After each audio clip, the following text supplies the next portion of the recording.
നമസ്കാരം. നിങ്ങളൊരു സ്ഥാപനം ആരംഭിക്കുകയാണ്. അപ്പോൾ അതിൻ്റെ ഇനീഷ്യൽ സ്റ്റേജിലുള്ള ബ്രാൻഡിൻ്റെ ഫൗണ്ടേഷൻ ബിൽഡിങ് നിങ്ങൾ ചെയ്തു കഴിഞ്ഞു. അടുത്തതിന് നേരെ മാർക്കറ്റിംഗിലേക്കാണ് എൻ്റർ ചെയ്യാനായിട്ട് പോകുന്നത്. സോ ഈ ഫൗണ്ടേഷൻ ബിൽഡ് ചെയ്തതിന് ശേഷം നിങ്ങളൊരു ചെക്ക് ലിസ്റ്റ് ഉണ്ടാക്കണം. അതായത് ഞങ്ങളിനി പറയാൻ പോകുന്ന കാര്യങ്ങളെല്ലാം നിങ്ങൾ ആ ബ്രാൻഡ് ഫൗണ്ടേഷൻ ബിൽഡിങ്ങിൽ ചെയ്തിട്ടുണ്ടോ എന്നുള്ളത്.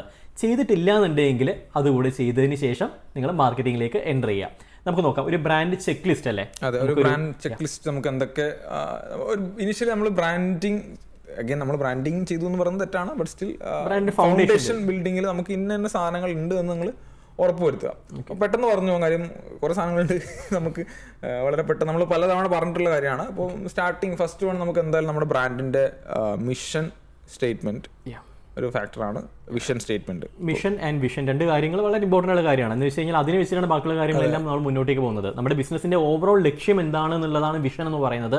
അതിലേക്ക് എത്താനായിട്ട് നമ്മൾ എന്തെല്ലാം കാര്യങ്ങളാണ് ചെയ്യേണ്ടതെന്നുള്ളതിനാണ് നമ്മൾ വിഷൻ എന്ന് പറയുന്നത്. അപ്പോൾ ഈ രണ്ട് കാര്യങ്ങൾ സെറ്റ് ചെയ്തതിന് ശേഷം മാത്രം അടുത്തതിലേക്ക് എൻ്റർ. അപ്പോൾ ഈ രണ്ട് കാര്യങ്ങൾ ഉണ്ടോ നിങ്ങളുടെ സ്ഥാപനത്തിൽ, നിങ്ങൾ ചെയ്തിട്ടുണ്ടോ? ദെൻ നമ്മുടെ ബ്രാൻഡ് വാല്യൂസ് എന്തൊക്കെയാണ്? നമ്മൾ ആ ബ്രാൻഡ് വാല്യൂസ് കൃത്യമായിട്ട് ആർട്ടിക്കുലേറ്റ് ചെയ്യേണ്ടതുണ്ട്. നമ്മൾ അതിനെ ഊന്നിയായിരിക്കണം. നമ്മുടെ പില്ലേഴ്സ് എന്ന ലെവലിൽ ആ ബ്രാൻഡ് വാല്യൂസ് എന്തൊക്കെയാണ്, ഇതൊക്കെ മൂല്യങ്ങളാണ് നമ്മൾ ഫോളോ ചെയ്യുന്നത്, മേജർ ആയിട്ടുള്ള വാല്യൂസ് എന്തൊക്കെയാണെന്നുള്ളത്. ദെൻ നമ്മൾ ഓഫ് കോഴ്സ് നമ്മളെ ഓഫറിങ്സ് എന്തൊക്കെയാണ് ആസ് എ ബ്രാൻഡ്, പ്രൊഡക്റ്റ് അല്ലാണ്ടുള്ള നമ്മളെ എന്തൊക്കെ ഓഫറിങ്സ് നമ്മൾ കൊടുക്കുന്നുണ്ട് എന്നുള്ളത്. ആ പ്രോഡക്റ്റ് ഉപയോഗിക്കുന്നത് വഴി കസ്റ്റമേഴ്സിന് കിട്ടുന്ന ബെനിഫിറ്റ്സ് എന്തൊക്കെയാണ്, ആസ് എ യൂസർ എന്തൊക്കെയാണ് അവന് അഡ്വാൻറ്റേജ് കിട്ടുന്നത് യൂസ് ചെയ്യുന്നത് വഴി. അത് നിങ്ങൾക്ക് ഇമോഷനുമായി കണക്ട് ചെയ്തിട്ട് എഴുതേണ്ടതായിട്ട് വരും. ഇപ്പോൾ ഹോർലിക്സ് കുടിക്കുന്നതുകൊണ്ട് നമുക്ക് എന്താണ് കിട്ടുന്നത്, അല്ലെങ്കിൽ ബൂസ്റ്റ് കുടിക്കുന്നതുകൊണ്ട് എന്താണ് കിട്ടുന്നത്, കോംപ്ലെയിൻ കുടിക്കുമ്പോൾ ടോളർ, സ്ട്രോങ്ങർ, ഷാർപ്പർ, ആ ഒരു ഇമോഷനാണ് അവർ കൺവേ ചെയ്യുന്നത് അല്ലേ. അപ്പോൾ അത് എന്തൊക്കെയാണെന്നുള്ളത് നിങ്ങൾ ചിലപ്പോൾ കൺവീനിയൻസ് ആയിരിക്കാം, ചിലപ്പോൾ ഒരു സാറ്റിസ്ഫാക്ഷൻ ആയിരിക്കാം, ചിലപ്പോൾ അവൻ്റെ ടൈം റെഡ്യൂസ് ചെയ്യുന്നതായിരിക്കാം. അത്തരത്തിലുള്ള എന്തെല്ലാമാണ് ഷെയർ ചെയ്യുന്നത് എന്നുള്ളത് നോട്ട് ചെയ്തിട്ടുണ്ടോ? ബ്രാൻഡ് ഫൗണ്ടേഷൻ ബിൽഡിങ്ങിൽ നിങ്ങളത് ഐഡന്റിഫൈ ചെയ്തിട്ടുണ്ടോ നോക്കുക. യെസ്. അഞ്ചാമത്തെ കാര്യം നമ്മുടെ ബ്രാൻഡ് മെസ്സേജിങ്, അല്ലെങ്കിൽ നമ്മുടെ ബ്രാൻഡിന്റെ ടോൺ ഓഫ് വോയിസ് നമുക്ക് വേണം പറയാം. നമ്മൾ എന്ത് മെസ്സേജാണ് കൺവേ ചെയ്യുന്നത്, അത് ഏത് ടോണിലാണ് കൺവേ ചെയ്യുന്നത്, അത്തരത്തിൽ നമ്മുടെ ഒരു ഭാഷ അല്ലെങ്കിൽ സ്ലാങ് എന്താണ് എന്നുള്ളത്. അതോറിറ്റേറ്റീവ് ആയിട്ടാണോ, അതോ കുറച്ച് കോമിക് ആയിട്ടുള്ള രീതിയിലാണോ, അതോ കുറച്ച് ഒരു മദർലി ഫീലിംഗിലാണോ നമ്മളത് കൊടുക്കുന്നത്, കെയറിംഗ് ഫീലിംഗിലാണോ, അത് എന്താണെന്നുള്ളത് ഐഡന്റിഫൈ ചെയ്യുക. അടുത്ത് നമ്മളെ ബ്രാൻഡ് സ്റ്റോറി. ബ്രാൻഡ് സ്റ്റോറി എന്താണ് നമ്മൾ വളരെ ഡീറ്റെയിൽ ആയിട്ട് ഒരു വീഡിയോ ചെയ്തിട്ടുണ്ട്. നമ്മുടെ പ്ലേലിസ്റ്റ് ചെക്ക് ചെയ്ത് കാണാൻ വേണ്ടി പറ്റും. അപ്പം നമ്മുടെ ബ്രാൻഡിൻ്റെ ആ ഒരു സ്റ്റോറി, അത് ഈ പറഞ്ഞ പോലെ നമ്മുടെ സ്വന്തം സ്റ്റോറി ആയിരിക്കണം എന്നല്ല, നമ്മളെ നേരത്തെ നമ്മൾ മാമർത്തിൻ്റെ ഒക്കെ എക്സാമ്പിൾ പറഞ്ഞ പോലെ ആ ഒരു ബ്രാൻഡ് സ്റ്റോറി എന്താണ് ഇവോൾവ് ചെയ്ത് വന്നിട്ടുള്ളത്, അതെ, നമ്മളെ ആ വാല്യൂസിന് ബേസ് ചെയ്തുകൊണ്ടുള്ള ഒരു ബ്രാൻഡ് സ്റ്റോറി ആയിരിക്കും. കൂടുതലായിട്ട് നമ്മൾ പറയേണ്ട ആവശ്യമില്ല, കാരണം ഓൾറെഡി നമ്മൾ വിശദമായിട്ടൊരു വീഡിയോ ചെയ്തിട്ടുണ്ട്, കാണാം. ദെൻ നമ്മുടെ ടാർഗറ്റഡ് ഓഡിയൻസ്, കാരണം ഈ ബ്രാൻഡിങ് ചെയ്യണമെങ്കിൽ കൃത്യമായിട്ട് ആ ഓഡിയൻസ് ഐഡന്റിഫൈ ചെയ്താൽ നമുക്ക് കൃത്യമായിട്ടുള്ള ബ്രാൻഡിങ് ചെയ്യാൻ വേണ്ടി പറ്റത്തുള്ളൂ. നമുക്ക് ഒരു പ്രീമിയം എലൈറ്റ് ക്ലാസിൻ്റെ അടുത്ത് കൊണ്ടുപോയിട്ട് നമുക്ക് വളരെ അല്ലാത്ത രീതിയിലുള്ള പല സ്ട്രാറ്റജീസ് നമുക്ക് യൂസ് ചെയ്യാൻ, അല്ലെങ്കിൽ ഡിസൈൻസ് നമുക്ക് യൂസ് ചെയ്യാൻ പറ്റണമെന്നില്ല. അപ്പോൾ അത് പല രീതിയിൽ നമുക്ക് ക്ലാസിഫൈ ചെയ്യാം. അതിനെക്കുറിച്ചിട്ട് ഞാൻ വേറെ വീഡിയോ ചെയ്തിട്ടുണ്ട്. അപ്പോൾ നമുക്ക് ഏതൊക്കെ രീതിയിൽ നമുക്ക് ഓഡിയൻസിനെ ക്ലാസിഫൈ ചെയ്യാം, ഡെമോഗ്രാഫിക് രീതിയിലാണെന്നുണ്ടെങ്കിൽ പല രീതിയിൽ നമുക്ക് ചെയ്യാൻ കഴിയും. അത് ചെയ്തിട്ടുണ്ടെന്ന് ഉറപ്പ് വരും. അപ്പോൾ അതിൻ്റെ കൂടെ തന്നെ ആഡ് ചെയ്യാൻ പറ്റുന്ന കാര്യമാണ് ഈ കസ്റ്റമർ പെർസോണ. അതായത് അവരുടെ ഡെയിലി റൂട്ടീൻസ് എന്തൊക്കെയാണ്, അവരുടെ ലാംഗ്വേജ്, അവരുടെ കീ ഇൻഫ്ലുവൻസേഴ്സ്, ഈ ഇൻഫ്ലുവൻസർ മാർക്കറ്റിംഗ് ചെയ്യണമെങ്കിൽ ഇപ്പോൾ അത് ഐഡന്റിഫൈ ചെയ്യേണ്ടതുണ്ട്. പണ്ടത്തെ പരിപാടിക്ക് അതില്ലായിരുന്നു. ദെൻ അവരുടെ പർച്ചേസ് ഡിസിഷനെ അഫക്റ്റ് ചെയ്യുന്ന, അല്ലെങ്കിൽ അതിനെ ഡിസൈഡ് ചെയ്യുന്ന കാര്യങ്ങൾ എന്തൊക്കെയാണ്, അവരുടെ റീഡിങ്, സോഷ്യൽ മീഡിയ ഹാബിറ്റ്സ്, ഇത്തരം കാര്യങ്ങളും കൂടി ഇതിനകത്ത് ശരിക്കും ഇൻക്ലൂഡ് ചെയ്യേണ്ടതാണ്. ദെൻ നമ്മുടെ ബ്രാൻഡിന്റെ ഈ ഒരു കോമ്പറ്റീറ്റേഴ്സിനെ നമ്മൾ ഐഡന്റിഫൈ ചെയ്യേണ്ടതുണ്ട്. ആ ഒരു ഇൻഡസ്ട്രി എന്താണെന്ന് ഐഡന്റിഫൈ ചെയ്ത് ആ ഇൻഡസ്ട്രിയെ കുറിച്ച് കൂടുതലായിട്ട് നമ്മൾ പഠിക്കേണ്ടതുണ്ട്. റിസർച്ച്, ഇൻഡസ്ട്രി റിസർച്ച് എന്ന് പറയുന്നത്. കാരണം ഇപ്പോൾ നിങ്ങളൊരു FMCG സെക്ടറിലാണെങ്കിൽ ടോട്ടൽ ഒരു ടൂത്ത് പേസ്റ്റ് ആയിരിക്കും നിങ്ങൾ ഇറക്കുന്നത്. സോ ടോട്ടൽ FMCG സെക്ടറിൽ എന്തൊക്കെ മാറ്റങ്ങളാണ് വരുന്നത്, അതിനെക്കുറിച്ച് റിസർച്ച് ചെയ്തിട്ടുണ്ടോ?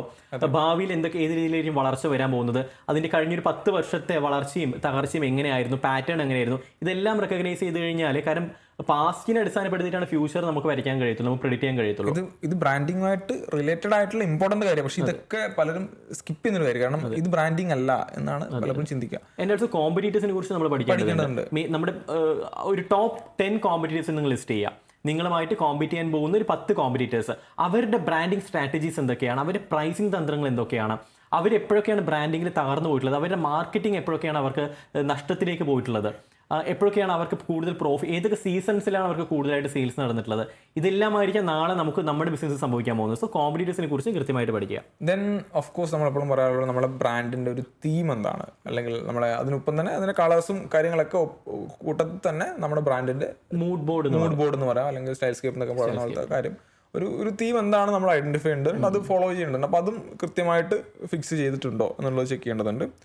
ദെൻ ഫോണ്ട്, നമ്മുടെ ബ്രാൻഡിൻ്റെ പ്രൈമറി സെക്കൻഡറി ഫോണ്ടുകൾ എന്തൊക്കെയാണ്, നമ്മുടെ ക്യാപ്ഷൻസിന് എന്ത് ഫോണ്ടായിരിക്കണം, ഇത്തരത്തിൽ നമ്മൾ പ്രധാനപ്പെട്ട ടെക്സ്റ്റുകളൊക്കെ യൂസ് ചെയ്യുന്ന ഫോണ്ടുകൾ ഏതൊക്കെയായിരിക്കണം. ചിലപ്പോൾ ഒന്ന് തന്നെ ആയിരിക്കും നിങ്ങൾ യൂസ് ചെയ്യുന്നത്, അത് ബ്രാൻഡ് അനുസരിച്ച് നമ്മൾ എങ്ങനെ ഫിക്സ് ചെയ്യുന്നു ആ സംഭവം. കളർ മറ്റൊരു കാര്യമാണ്. നമുക്ക് ഏതെല്ലാം കളർ പാലറ്റ്സ് നിങ്ങൾക്ക് ഉണ്ടോ, എപ്പോഴൊക്കെ ഏതൊക്കെ കളേഴ്സ് യൂസ് ചെയ്യണം, ഇതിനെക്കുറിച്ചുള്ള ടോട്ടൽ ആയിട്ടുള്ള ഒരു ഡീറ്റെയിൽസ് നിങ്ങൾ ചെയ്തിട്ടുണ്ടോ എന്നുള്ളത്. അതെ, ഇതെല്ലാം കഴിഞ്ഞിട്ടാണ് 15ാമത്തെ സാധനമാണ് ലോഗോ. അതെ, അപ്പം ഇന്ന് പല കമ്പനികൾക്ക് ലോഗോ ഇല്ലാത്ത കമ്പനികളൊക്കെ ഉണ്ട് വേണമെങ്കിൽ പറയാം. ചിലർ ആദ്യം തന്നെ ലോഗോ ഉണ്ടാക്കി. അപ്പം ലോഗോ ഒരു, അപ്പോൾ അതിലേക്ക് നമ്മൾ ഡീറ്റെയിൽ ആയിട്ട് പോകുന്നത് ലോഗോ. ദെൻ നമ്മുടെ ബ്രാൻഡിന് വേണ്ടുന്ന ഫോട്ടോസ്, അത് വേണമെങ്കിൽ നമുക്ക് ഷൂട്ട് ചെയ്യാം, അല്ലെങ്കിൽ സ്റ്റോക്ക് ഫോട്ടോസ് പർച്ചേസ് ചെയ്യാം. ഫോട്ടോസ് അത് തീം ബോർഡിനെ അല്ലെങ്കിൽ സ്റ്റൈൽ സ്ക്രീനിനെ ആശ്രയിച്ചിട്ടുണ്ടാവും. ചിലപ്പോൾ ഫോട്ടോസ് ആയിരിക്കത്തില്ല അതിനകത്ത് വരുന്നത്, ചിലപ്പോൾ സ്കെച്ചസ് ആയിരിക്കാം വരുന്നത്. അപ്പോൾ അതിനനുസരിച്ചിട്ട് ഫോട്ടോസ് ആണ് വേണമെന്നുണ്ടെങ്കിൽ അതിന്റെ ഫോട്ടോസ് എന്തൊക്കെയാണെന്നുള്ളതിനെ നമ്മൾ സെപ്പറേറ്റ് ആയിട്ടുള്ള മാറ്റി വയ്ക്കുക. ദെൻ ഈ പറഞ്ഞ കാര്യങ്ങളൊക്കെ നമ്മുടെ ഒരു ബ്രാൻഡ് ഐഡന്റിറ്റി ഗൈഡ് ലൈനായിട്ട് ഒന്ന് ക്യൂറേറ്റ് ചെയ്ത് നമ്മളൊരു ഡോക്യുമെന്റേഷൻ ചെയ്യാന്നുള്ള ഒരു കാര്യമുണ്ട്. ഒപ്പം തന്നെ നമ്മുടെ ഇതൊക്കെ കണക്ട് ചെയ്തുകൊണ്ടുള്ള ഒരു വെബ്സൈറ്റ്, അത് ഇന്ന് ബ്രാൻഡിങ്ങിൽ അതൊരു കാര്യമാണ്. അത് പണ്ടൊക്കെ വെബ്സൈറ്റ് ലക്ഷറി ആകുന്നുള്ള പരിപാടി ആർക്കും വേണമെങ്കിലും ചെയ്യാവുന്ന ഒരു കാര്യം കൂടിയായി മാറിയിരിക്കുകയാണ്. പക്ഷെ എല്ലാവർക്കും അത് മികച്ച രീതിയിൽ ചെയ്യാൻ കഴിയണമെന്നുമില്ല. ഈ കാര്യങ്ങളൊക്കെ ഉൾപ്പെടുത്തി കഴിഞ്ഞാൽ അത് ഒരുപക്ഷെ മികച്ച രീതിയിലായേക്കാം. യെസ്. ദെൻ നമ്മളെ ഫൈനലി നമ്മളെ ഇനിഷ്യൽ മാർക്കറ്റിംഗ് മെറ്റീരിയൽ, ഈ സംഭവങ്ങളൊക്കെ വെച്ചുകൊണ്ട് ഇനിഷ്യൽ മാർക്കറ്റിംഗ് മെറ്റീരിയൽസ് നമുക്ക് ജനറേറ്റ് ചെയ്യാം. നമുക്ക് പറയാം ഇൻസ്റ്റാഗ്രാമിലേക്കുള്ള ഒരു രീതിയിലായിരിക്കണം. നമ്മൾ ഈ ഫേസ്ബുക്കിനകത്ത് ഇടുന്ന ഒരു പോസ്റ്റർ വരുന്നത് അതായിരിക്കും ഒരു പക്ഷേ നമ്മൾ ഒരു തമ്പനെയിൽ ക്രിയേറ്റ് ചെയ്യുന്ന സമയത്ത് വരുന്നത്, ഇതിന്റെ യൂട്യൂബിന്റെ തമ്പനെയിൽ ക്രിയേറ്റ് ചെയ്യുന്ന സമയത്ത്. പക്ഷെ ആ തീമിനെ മൂഡ് ബോർഡിനെ ഫോളോ ചെയ്യുന്ന രീതിയിൽ ഈ ഫോണ്ടുകൾ യൂസ് ചെയ്തുകൊണ്ട് ഈ പറഞ്ഞ വാല്യൂസും ഇതൊക്കെ ഐഡന്റിഫൈ ചെയ്തുകൊണ്ട് ഈ ഓഡിയൻസിന് പറ്റുന്ന രീതിയിലുള്ള അൾട്ടിമേറ്റ്ലി നമ്മൾ ഈ ചെയ്തതിന്റെ ഒക്കെ ഒരു റിസൾട്ട് എന്ന് പറയാം ടെംപ്ലേറ്റിന്. അപ്പം അതും ഒന്ന് ഡെവലപ്പ് ചെയ്യുക. അപ്പോൾ ഇത്രയും ചെക്ക് ലിസ്റ്റ്, ഒരു 19 സാധനം ചെക്ക് ലിസ്റ്റ് ചെയ്ത് നമുക്ക് നമ്മുടെ ബ്രാൻഡിങ്ങിന്റെ ഫൗണ്ടേഷൻ നമ്മൾ ബിൽഡ് ചെയ്തു എന്ന് പറയാം. റൈറ്റ്. സോ ഇതിലേതെല്ലാം കാര്യങ്ങൾ നിങ്ങളുടെ സ്ഥാപനത്തിൽ നിങ്ങൾ ചെയ്തിട്ടുണ്ട് നോക്കാം. ചെയ്തിട്ടില്ലാത്തുള്ളത് ആണെന്നുണ്ടെങ്കിൽ അതും കൂടി ചെയ്തതിന് ശേഷം മാത്രം മാർക്കറ്റിലേക്ക് എൻ്റർ ചെയ്യാം. മറ്റൊരു വിഷയമായിട്ട് കാണാം. അതുവരെ Siju Rajan signing off. And Jeevan signing off. By.